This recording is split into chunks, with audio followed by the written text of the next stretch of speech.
Hey everybody, it's Dana. Welcome back. Today I'm going to be doing a little bit of a review. Me as a card maker, I love to use white dashes or white little dots on my cards. And I know several of you guys do as well.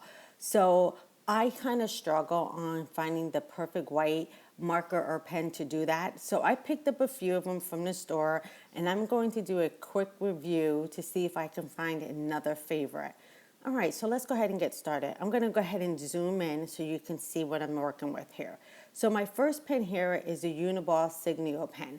This has been a pen I constantly keep in my stamp room. In order to activate the ink, I have a tendency to rub it onto the tip of my finger. And as you can see, the ink starts working very well.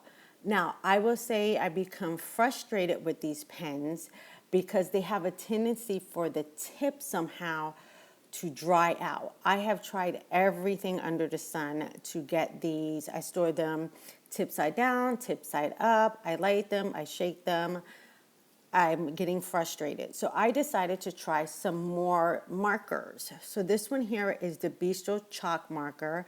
You have to shake this because it's like a paint in the inside. And then to activate the paint in the flow, you just need to pounce down on the tip to get the ink to start flowing or the paint to start flowing. As you can see here, it starts off very bright white, but then it fades into the paper. And wherever you lift your pen, you're gonna get a little pen mark. The next one I'm using here is from Elmer's Glue. It has the same exact tip. And in this pen as well, you have to shake it to get that paint moving in the inside. I would have to tell you, I was kind of baffled because I did not know that Elmer's Glue actually made markers, paint markers. So as you can see with this one, it's very bright white, which I'm loving. It does have a bolder tip, and I can make some really great lines with this one. Now this one does dry back, but I've tested this one out a little bit, and it does not dry back as far as the chalk paint one does. This one is also an Elmer's Glue one, but this tip is a little bit finer. Again, this one is a painter's marker, so you have to do the same thing. You have to shake it to get the paint mixed up, and then off to the side of a piece of scratch paper, not what you're working on, pounce the tip to get the paint to start flowing. As you can see that this tip is a little bit finer, and you're able to get thinner strokes with this pen. Now, I would have to say I'm loving these two from Elmer's. So as you can see, totally different from the Signo pen, but they're giving me simple effects that I need. I need crisp white lines or dashes, and I'm able to achieve that just as well as I can with the Signo pen. Now the chalk pen really does fade back and the other two stay more of a bright white, and that's what I'm looking for. So I'm gonna grab that thinner tipped one, and I'm going to show you that you can write with this one as a paint marker.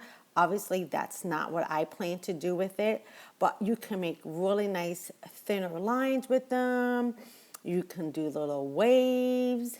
I just want to show you the versatility with this one here and how bright white it stays. Now this one has a felt tip. It does not have like a ballpoint tip to it. So you do need to keep that in mind. It's not going to definitely flow like a regular white writing pen because obviously it's a felt tip. Now the one that is thicker, this one is more like the chalk marker, is going to be obviously a lot wider. So if you're looking for larger dots, this is going to be perfect.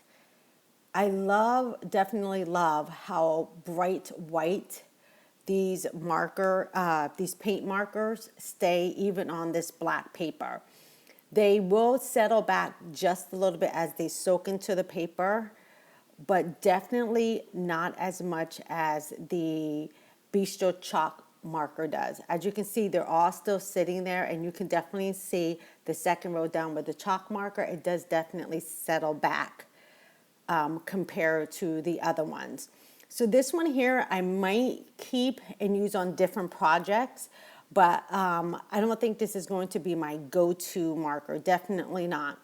Now, my Signo pens I will definitely keep, but I don't think these are going to be my fave anymore because they're just too much of a hassle for me to keep that line and the tip of that ball pen correct. All right, that is it for today. I hope I gave you guys a couple more options when using a white pen on your cards. Have a great day, everybody, and I will see you guys back here soon. Bye-bye.